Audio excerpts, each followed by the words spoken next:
Oh, good Lord, I'm very, very short. I haven't been here since before the pandemic, and I've never read, so I do weird stuff, which is why this is called Molars.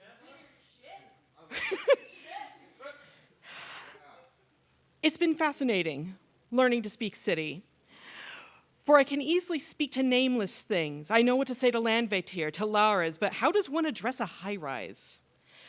I'm used to places with sharp teeth, but cities are all molars, grinding and chewing and spitting things out different. Buildings whose concrete is ground from stones, who are not altogether unfamiliar with changing. They know their lifespan is to be slowly worn smaller and smaller and smaller by wind and water. And yet here they are, mountains again, but hollow, riddled with copper and a purest iron ore, and supporting a new ecosystem. The glass in the windows remembers the ocean and remembers the mountains before sand and remembers the pain of fire so clearly as it rests and it glitters. Cities are places of renegade plants, trees unsure of how they arrived, but who refuse to be held down, the roots lifting the concrete. Cracks in the sidewalk creating an opening, a portal for dandelions, for purslane, lichen resting on statues, ferocious in a city of molars. Perhaps the loudest is the lightning, which does not crack or thunder, but hums in fluorescent lights. How now here it changes the climate.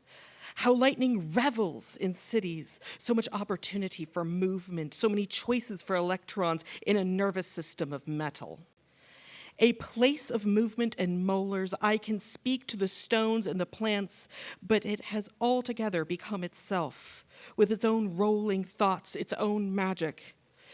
The city itself has a dialect. It speaks in arcane spray paint ways, a grimoire sprawled across the landscape, making puppets of arms and thumbs. The city speaks to me of untruthfulness, of mindless ones.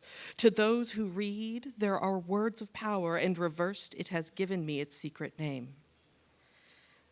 So, thank you.